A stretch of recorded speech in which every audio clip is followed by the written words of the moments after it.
Il s'agit également de défendre la paix.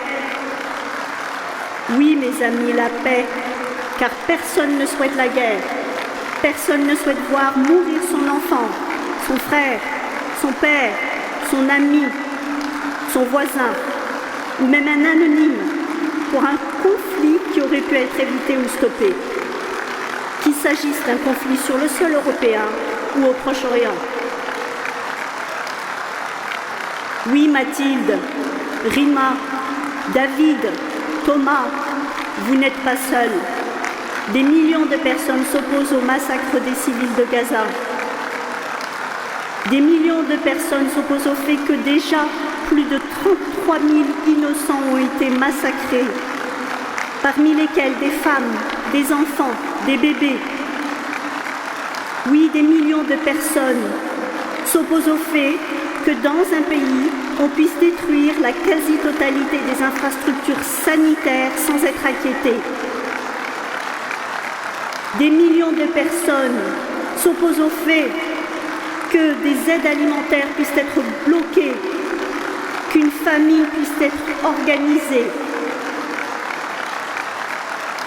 Des millions de personnes s'opposent au fait que des bombardements visant à annihiler tout un peuple et ses richesses ne cessent de se produire depuis plus de 6 mois dans l'indifférence quasi générale et dans la censure, oui, dans la censure de la pensée notamment, ici en Macronistan, où il est désormais officiellement interdit de s'opposer au génocide des civils de Gaza sous peine de représailles rondement organisées.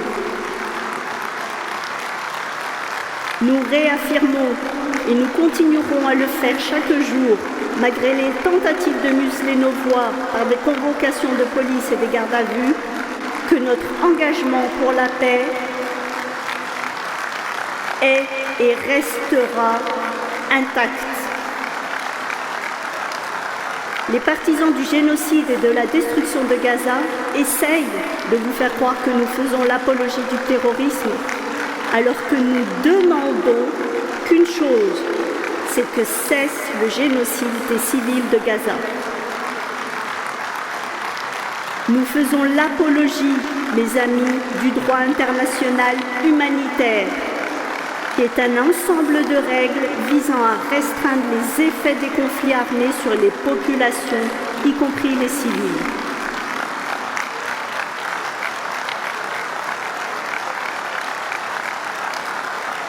Ce conflit nous montre qu'il est temps de mettre fin au colonialisme et à l'impérialisme qui sous-tendent les mentalités des militants pro-guerre et des dirigeants complices de crimes de guerre. Il est temps de mettre fin au massacre de masse et à la déportation de civils innocents.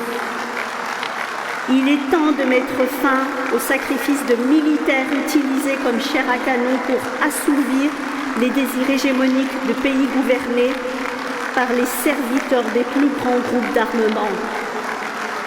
Il est temps de mettre fin au génocide, devenu les seuls outils de géopolitique restant aux mains de dirigeants destructeurs. Au Parlement européen, les députés de la France insoumise n'hésiteront pas à recourir au rapport de force et à la désobéissance. La soumission, mes amis, n'est qu'un aveu de faiblesse qui vous maintiendra toute votre vie dans la précarité sociale et la détresse économique. Une autre vie est possible, oui, pour tous et pour toutes. Nous devons cesser de subir des politiques nuisibles. Nous devons cesser de nous taire face à l'absence d'harmonisation en matière fiscale qui protège l'impunité des paradis fiscaux européens. Nous devons cesser de subir une politique agricole commune qui serre un peu plus chaque jour la corde autour du cou d'agriculteurs épuisés et surendettés.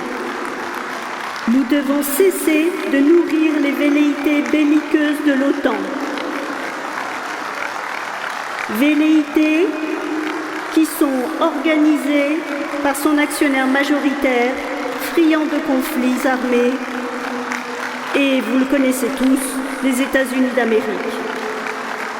Le 9 juin, mes amis, vous pouvez agir concrètement contre les va-t-en-guerre, contre la vie chère et contre tous ces profiteurs qui font de nos vies un enfer, en faisant une seule chose, voter la France insoumise.